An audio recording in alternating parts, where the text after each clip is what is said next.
Hello everyone, this is Nilesh Kumar Gupta and you are watching NG physics classes. पिछले turn पे मैंने आप लोगों को मीटर ब्रिज समझाया था और मैं उम्मीद करता हूँ आप सभी लोगों को मीटर ब्रिज क्लियर है। क्लियर? इसके बाद अब हम लोग अगले क्वेश्चन की तरफ चलते हैं। अगला क्वेश्चन में पट्टा हमसे पूछ रहा है define ohmic circuit and non ohmic circuit. क्या पूछ रहा है हमसे? Define ohmic circuit and non ohmic circuit. तो ओमिक सर्किट और नॉन ओमिक सर्किट के तेल लेने, अपन इसको ऐसे समझते हैं जैसे औलादें होती हैं। औलादें दो प्रकार की होती हैं। एक होती है आज्ञाकारी, है ना, एक होती है आज्ञाकारी लाइक मी, और दूसरी होती है अनाज्ञाकारी लाइक यू। राइट? क्लियर है? समझ में आ रही है बात? अब जो औलादें पिताजी की आज्ञा का पालन करती हैं वो आज्ञाकारी, जो नहीं करती वो अनाज्ञाकारी। सिंपल सा फंडा है, समझ रहे हैं?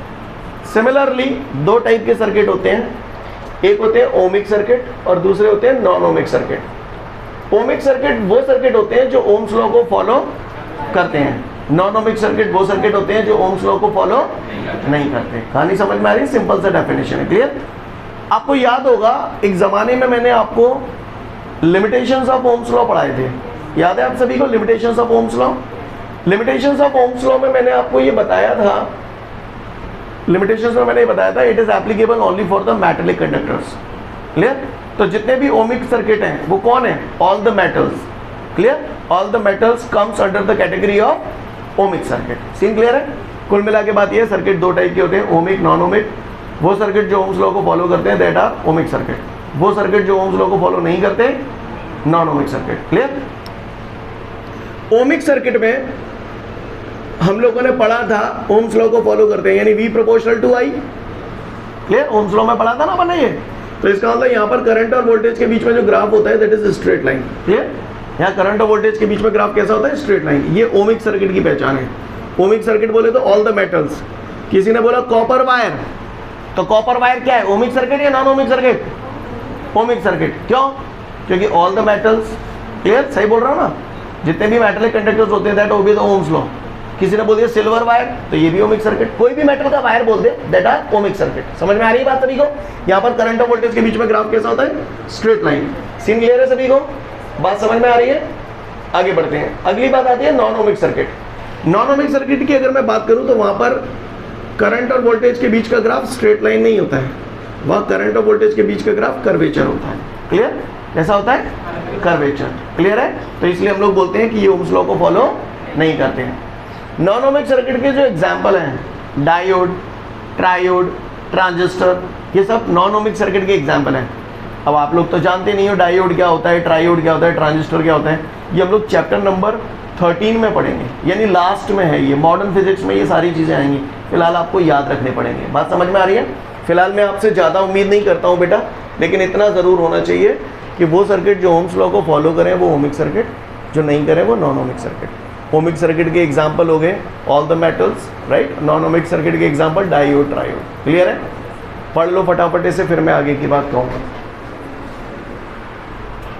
इसके बाद नेक्स्ट क्वेश्चन हम लोग के सामने जो है that is define thermistor. Define thermistor and it's uses. सुने भैया थर्मिस्टर क्या होते हैं, ध्यान से सुनेंगे हम लोग थर्मिस्टर के बारे में। थर्मिस्टर भी 2 मिनट बाद बताऊंगा। पुराने पाप क्लियर है आप लोगों के सारे? एक ज़माना था जब मैंने आपको ये बताया था, अगर आपको याद हो तो। याद है? बोलो। RT बराबर R0 1 + अल्फा t। किसी ज़माने में बताया था कि नहीं बताया था? बोलते क्यों नहीं हो? क्या हो जाता है तुम्हें? तुम लोगों को पता है? ऑनलाइन वालों, ऑनलाइन वाले ने पता, बड़ी तेज मुंडी लगी, गिन नहीं जाए आराम से। तो RT बराबर R0 1 + अल्फा t, ये बात मैंने बताई थी। और वहाँ पर मैंने बताया था कि टेम्परेचर बढ़ाने पे रेजिस्टेंस बढ़ता है। लेकिन ये बात किसके लिए थी? ये बात थी मेटल्स के लिए और अलॉयज़ के लिए, अगर आपको याद हो तो। और रीज़न भी बताया था कि इनके लिए अल्फ़ा की वैल्यू पॉजिटिव होती है। बोलो भैया। फिर मैंने आपको ये भी बताया था इलेक्ट्रोलाइट और सेमीकंडक्टर, इनके लिए अल्फ़ा नेगेटिव होता है। तो अल्फ़ा नेगेटिव हो जाएगा तो यहाँ टेम्परेचर बढ़ाने पे रेजिस्टेंस कम होता है, रेजिस्टेंस भी कम होता है, स्पेसिफिक रेजिस्टेंस भी कम होता है। एक ही बात है। क्लियर है? ये बात मैं आपको पहले पढ़ा चुका हूँ। यस और नो? तो बस हो गया खेल, कछु बचो ना ने। किसी पट्टे ने मुझसे पूछा कि थर्मिस्टर होते क्या हैं? थर्मिस्टर, स्टर, रजिस्टर, रेजिस्टेंस। थर्मिस्टर कुछ नहीं होते, रेजिस्टेंसेस होते हैं। क्या होते हैं? हाँ, thermistors are the resistances which are made by the semiconductors. Thermistor वो रेजिस्टेंस होते हैं जो सेमीकंडक्टर से बने होते हैं। कैसे बने होते हैं? कुल मिला के एक लाइन में आंसर है, थर्मिस्टर क्या होते हैं? तो it is the resistance which is made by the semiconductors. अब चूंकि सेमीकंडक्टर से बने हैं इसलिए टेम्परेचर बढ़ाने पर इनका स्पेसिफिक रेजिस्टेंस या इनका रेजिस्टेंस रैपिडली डिक्रीज होता है। थर्मिस्टर वो रेजिस्टेंस होते हैं जिनका टेम्परेचर बढ़ाने पर रेजिस्टेंस तेजी से डिक्रीज होता है। कहानी समझ में आ रही है आप लोगों को मेरी? बोलो भैया। Thermistors are the resistances which resistance rapidly decreases with increase in temperature. Thermistor वो रेजिस्टेंस होते हैं जिनका टेम्परेचर बढ़ाने पर रेजिस्टेंस तेजी से घटता है। सेम क्लियर है? हाँ, thermistors are the resistances and these resistances are made by the semiconductor. Thermistor वो रेजिस्टेंस होते हैं जो सेमीकंडक्टर से मिलकर बनते हैं। सेमीकंडक्टर बोले तो कार्बन, सिलिकॉन, जर्मेनियम। मेंडलीव की पेरियोडिक टेबल देखिए, पेरियोडिक टेबल में जो 14 ग्रुप के एलिमेंट होते हैं वो सब सेमीकंडक्टर्स होते हैं। क्लियर है? तो किसी ने पूछा थर्मिस्टर्स क्या होते हैं, तो thermistors are the resistances which are made by the semiconductors and its resistance rapidly decreases with increase in temperature. तंत्र पढ़ रहा है? बात समझ में आ रही है? अच्छा, इसका जो यूज़ किया जाता है, इसका जो यूज़ किया जाता है फायरिंग अलार्म्स में यूज़ किया जाता है। फायरिंग अलार्म समझते हो? ऐसे इंडस्ट्रीज़ या ऐसी जगह जहाँ पर आग लगने का डर ज़्यादा रहता है वहाँ पर हम लोग इसका यूज़ करते हैं। मैं आपको समझाने की कोशिश करता हूँ, ट्राई टू अंडरस्टैंड। जैसे फॉर एग्जांपल कोई पेट्रोकेमिकल फैक्ट्री है, आपको मालूम है पेट्रोल या केमिकल में आग बहुत जल्दी लगती है, होता है कि नहीं होता? तो वहाँ पर क्या होता है, हम लोग अलार्म सेट कर देते हैं। जैसे आपने देखा होगा घड़ी में आप अलार्म सेट करते हो तो एक पर्टिकुलर टाइम पे जाके सायरन बजने लगता है ना? इसी तरीके से बड़ी बड़ी फैक्ट्रीज में अलार्म लगा देते हैं, फायरिंग अलार्म, और वहाँ पर हम टेम्परेचर सेट कर देते हैं। भैया किसी भी फैक्ट्री में आग लगने का डर तो तभी होगा ना जब टेम्परेचर एक लिमिट से ज़्यादा हो जाए। तो वहाँ पर एक लिमिट सेट कर देते हैं उस अलार्म के अंदर कि भैया टेम्परेचर जाते ज़्यादा हो तुरंत अलार्म बजने लगे। तो हमने क्या किया, जो हमारे पास अलार्म था हमने उस पर क्या सेट कर दिया, टेम्परेचर। ठीक है, अब क्या होता है, जैसे उस फैक्ट्री में काम चल रहा है, धीरे धीरे टेम्परेचर बढ़ता जा रहा है। अब धीरे धीरे टेम्परेचर बढ़ाएंगे तो थर्मिस्टर का जो अलार्म है उसमें रेजिस्टेंस धीरे धीरे क्या होगा, कम होता जाएगा, है ना? टेम्परेचर एक लिमिट से और ज़्यादा बढ़ा, रेजिस्टेंस और कम हो जाएगा। एक पर्टिकुलर टेम्परेचर तक जब ये बढ़ जाएगा तो रेजिस्टेंस कम हो जाएगा, और रेजिस्टेंस कम हो जाएगा तो करंट फ्लो हो जाएगा। रेजिस्टेंस कम होने से करंट बढ़ता है और एकदम से सायरन बजने लगेगा एक पर्टिकुलर टेम्परेचर के बाद। कहानी समझ में आ रही है? हालांकि इसके मैकेनिज्म में अपने को ज़्यादा नहीं पढ़ना, पर बात समझ में आई। थर्मिस्टर का यूज़ काय में किया जाता है, फायरिंग अलार्म्स में। वोल्टेज रेगुलेटर के तौर पर भी इसका यूज़ किया। स्टेबलाइजर का काम क्या है, वोल्टेज को कंट्रोल करना, तो वोल्टेज रेगुलेटर के रूप में भी इसका उपयोग किया जाता है। इलेक्ट्रॉनिक डिवाइसेस में भी हम लोग इसका यूज़ करते हैं। बाकी का टाइम रिले स्विचेस में भी इसका इस्तेमाल करते हैं। टाइम रिले स्विच समझते हो? स्विच समझते हो? चटकनी ऑन ऑफ करने वाली, टाइम समझते ही हो, बुरा चल रहा है, क्लियर? रिले का मतलब समझते हो? रिले, आज कौन सी पिक्चर रिलीज हो रही है, बोलते हो रिलीज हो रही है। रिले और रिलीज एक ही बात है। रिलीज माने होता है छोड़ना, रिलीज माने होता है छोड़ना। कोई भी पर्टिकुलर पिक्चर किसी पर्टिकुलर डे पे रिलीज हो रही है, इसका मतलब ये होता है पिक्चर है बॉलीवुड में बन रही है, बॉक्स ऑफिस जिसको आप बोलते हो, है ना?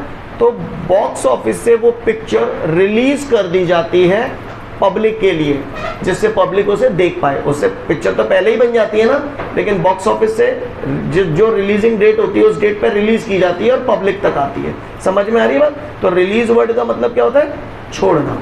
समझ में आ रही है? बॉक्स ऑफिस से पिक्चर कब छोड़ी गई, रिलीज डेट पे। समझ में आई? रिलीज का मतलब समझ में आया? हम लोग ऑक्सीजन लेते हैं, कार्बन डाइऑक्साइड रिलीज करते हैं, छोड़ दें। समझ में आई मेरी बात? Time relay switch, time relay switch का मतलब ये होता है कि समय के साथ ऑटोमेटिकली स्विच ऑन या ऑफ हो जाए, that is called time relay switch. मैं आपको एग्जाम्पल के थ्रू समझाता हूँ। जैसे रात के बज रहे 1, तुम पिक्चर देख रहे हो, पिक्चर बड़ी धांसू चल रही है, तुम्हारा छोड़वे को मन है ना रहो, आंखन में नींद भर रही है, तो टीवी खुली रह जाएगी अगर हम सोए गए तो हम क्या लगा देते हैं, टाइमर। तो टाइमर क्या हो गया, टाइम रिले स्विच। ऑटोमेटिकली जब वो टाइम आएगा तो वो स्विच ऑटोमेटिकली रिलीज हो जाएगा और टीवी ऑफ हो जाएगी। समझ में आया टाइम रिले स्विच का मतलब क्या होता है? तो टाइम रिले स्विचेस में भी हम लोग थर्मिस्टर्स का इस्तेमाल करते हैं। भाषा समझ में आ रही है मेरी सभी को? क्लियर? तो thermistors are the resistances which are made by the semiconductors and its resistance rapidly decreases with increase in temperature. Scene clear है? यूजेस समझ में आया आपको इसके? फटाफट पढ़ ले, फिर आगे की बात करूंगा।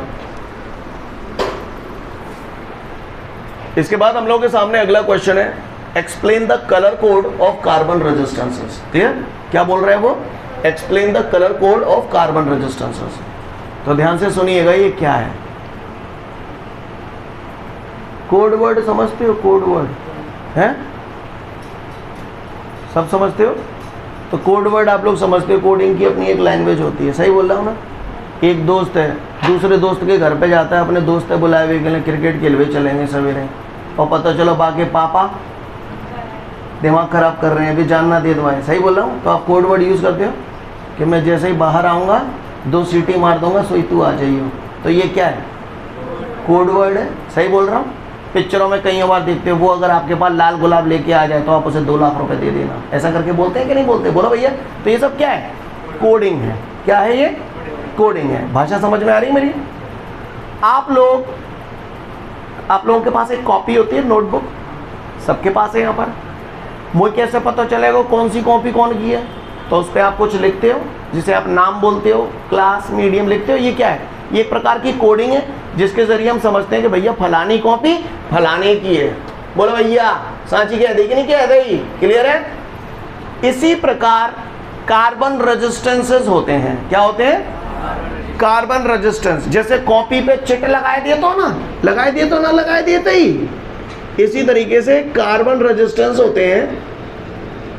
ये कार्बन रेजिस्टेंस है। तो ये जो वायर है इस पे चिट लगी रहती है। चिट के तौर पर जैसे आप लोग अपनी चिटों पर, कॉपी पर नाम वगैरह लिखते हो, यहाँ नाम नहीं लिखे जाते, यहाँ पर 4 धारियां बना दी जाती हैं, 4 स्ट्रिप्स बना दी जाती हैं, 4 बैंड, 4 अलग अलग कलर के बैंड बना दिए जाते हैं। क्लियर? ABCD, ये 4 अलग अलग कलर हैं। कलर तो देख के समझ जाते होगे कि ये नीरो है, ये पीरो है। क्लियर है? इतने तो जानते होगे, कोई कलर ब्लाइंडनेस वाला तो नहीं है यहाँ पर? ओके, अच्छी बात है। तो जो कार्बन रेजिस्टेंसेस होते हैं उसमें हम 4 कलर के स्ट्रिप्स बना देते हैं। क्लियर? क्या बना देते हैं? स्ट्रिप्स। स्ट्रिप्स का मतलब होता है पट्टी, स्ट्रिप बोल दो, बैंड बोल दो। क्लियर है? समझ में आ रही बात? 4 अलग अलग रंग की पट्टियां बना देते हैं, और इन पट्टियों को देख के हम ये बता सकते हैं कि इसका रेजिस्टेंस कितना है। और इसका रेजिस्टेंस बताने के लिए हम लोग फॉर्मूला यूज करते हैं, R = AB × 10⁻⁶ ±D%। अब ये सब चीज़ें क्या है वो सब अभ्याल आपके सामने आएंगी। ऑनलाइन वाले सभी लोग प्रॉपर देख पा रहे हैं बोर्ड पे मैं जो लिख रहा हूँ? अच्छी बात है, बहुत सुंदर बात है। अगर आप लोग समझ पा रहे हैं तो आगे बढ़ता हूँ। ये मैंने कोडिंग कर दी, ये कलर कोडिंग है ना? इस कलर कोडिंग को देख के आप लोग ये बता सकते हो कि इस वायर का रेजिस्टेंस कितना है। इस वायर का रेजिस्टेंस बताने के लिए हम लोग इस फॉर्मूले का इस्तेमाल करेंगे। कैसे करना है वो भी बताऊंगा। फिलहाल मैं कुछ चीज़ें आपको बता रहा हूँ, आप उन्हें गौर से देखिएगा और मेरे साथ दोहराइएगा। दोहराएंगे हम सभी लोग? बोलो। क्लियर? आप कौन है जो खटर खटर कर रहा है? अच्छा, करन दो भाई, करन दो। क्लियर? तो आप लोगों को मेरे साथ दोहराना है, मैं जो बोलूं आपको बोलना है। कंपलसरी है। कौन सा सरी है? कंपलसरी। बोलो, का भूला, का भूला, का भूला नापी, का भूला नापी। सिगरने नर्राना होता है, शर्म आए वो अपने घरे जाके बैठे। क्लियर? सबको बोलना कंपलसरी। जब बाद में पूछूंगा तो चटकाऊंगा एक एक को। क्लियर? ऑनलाइन वाला तुमको भी बोलना है, समझ गए? का भूला नापी, का भूला नापी, प्यार से बोलो थोड़ा सा। का भूला नापी, हनी, हनी, का भूला नापी हनी, का भूला नापी हनी, का भूला नापी हनी, बैधूस, बैधूस, का भूला नापी हनी बैधूस, का भूला नापी हनी बैधूस, का भूला नापी हनी बैधूस, का भूला नापी हनी बैधूस, का भूला नापी हनी बैधूस, का भूला नापी हनी बैधूस, बीबी रॉय, बोलो, बीबी रॉय, बीबी रॉय, बीबी रॉय, ग्रेट ब्रिटेन, ग्रेट ब्रिटेन, बीबी रॉय, ग्रेट ब्रिटेन, बीबी रॉय, ग्रेट ब्रिटेन, बीबी रॉय, ग्रेट ब्रिटेन, बीबी रॉय, great Britain, very good wife, very good wife, very good wife, बन गई लाइफ, बन गई।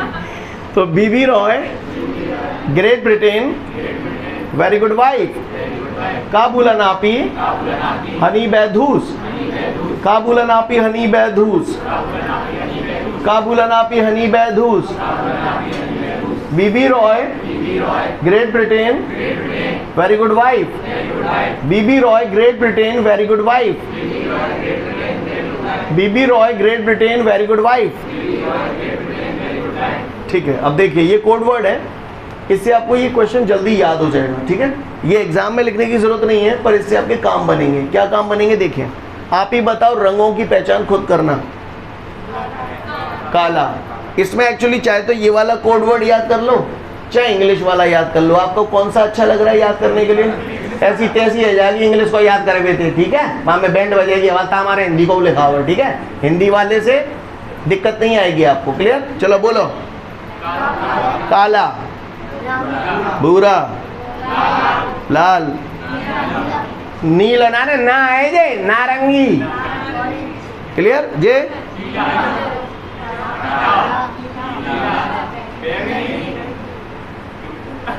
धूसर, क्या बोलते हैं इसे, ग्रे कलर को धूसर कलर बोलते हैं हिंदी में। क्लियर, जो ग्रे कलर होता है ना उसे धूसर बोलते हैं।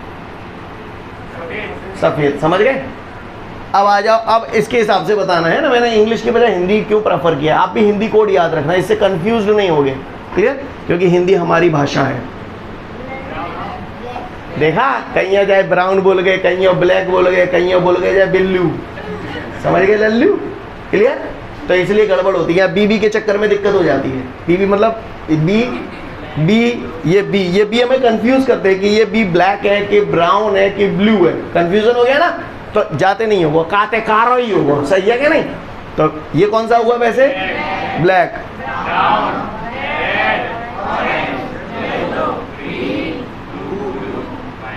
वॉयलेट, बैगनी को वॉयलेट बोलते हैं। G for grey, W for white. Got it guys. हर कलर को, ये कलर्स हैं, हर कलर को एक सिग्निफिकेंट डिजिट दिया गया है। हर कलर को एक सिग्निफिकेंट डिजिट दिया गया है, यानी हर कलर को एक नंबर दिया गया है। क्लियर, इनके नंबर सुन लो, 0 1 2 3 4 6 7 8 9। नंबर तो याद हो जाएंगे इजीली। क्लियर है, समझ में आई बात। ओके, अब कुछ खास बात और, ये जो चौथी पट्टी होती है ना, डी वाली, ये चौथी पट्टी जो है वो या तो गोल्डन कलर की होती है, गोल्डन कलर, या फिर होती है सिल्वर कलर की। क्लियर, या फिर होती ही नहीं है, यानी कि नो कलर। क्लियर, अगर पट्टी गोल्डन कलर की है तो इसका मतलब ये है कि जब इस रेजिस्टेंस की वैल्यू, देखो इसको ऐसे समझो, कल मीटर ब्रिज पढ़ा था, मीटर ब्रिज की हेल्प से हम किसी वायर का रेजिस्टेंस कैलकुलेट करते हैं, लेकिन जब उससे कैलकुलेट करते हैं बेटा तो वहां पर थोड़े बहुत एरर प्रोड्यूस हो जाते हैं। क्लियर, आप कितने भी अच्छे से करें थोड़े बहुत एरर हो ही जाते हैं, राइट।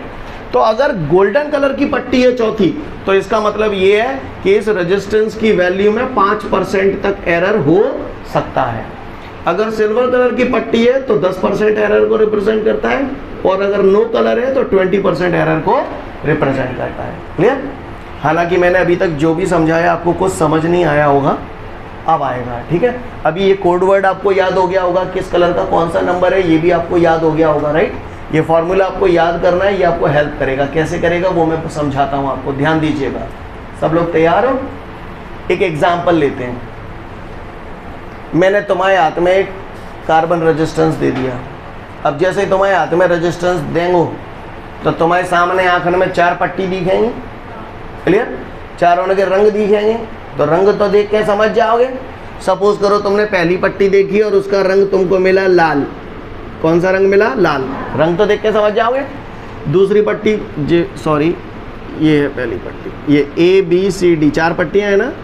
ये पहली पट्टी कैसी होगी? लाल रंग की। दूसरी पट्टी तुमने देखी, सपोज करो नीले रंग की है, ठीक है भैया?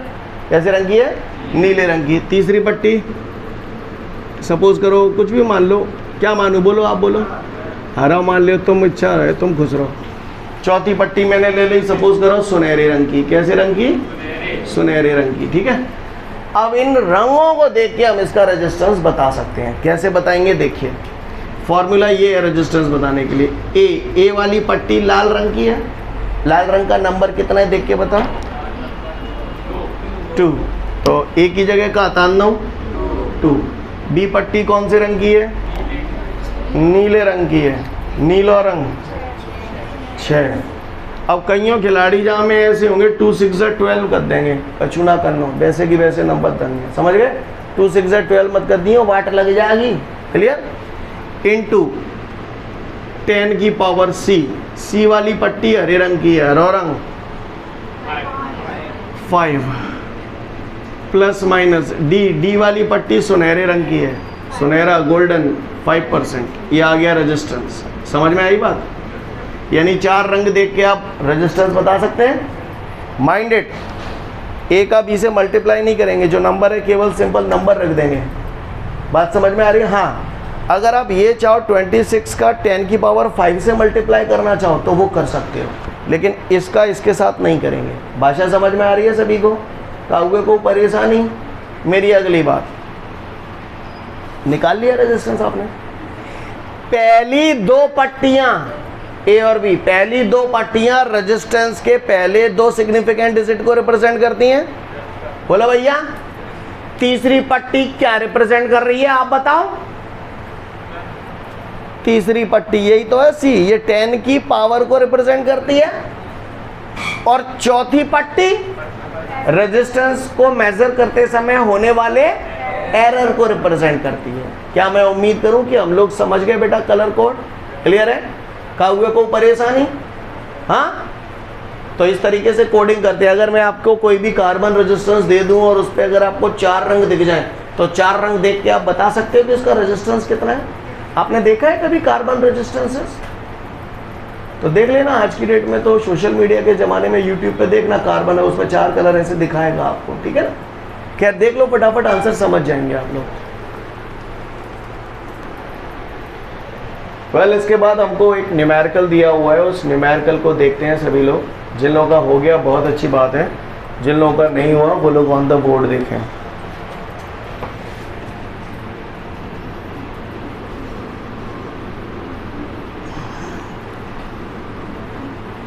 हटाओ ये सब, चलो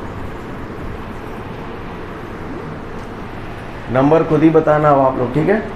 बोल रहा है a carbon resistance has respectively the orange, green, red and golden strips. What is the resistance?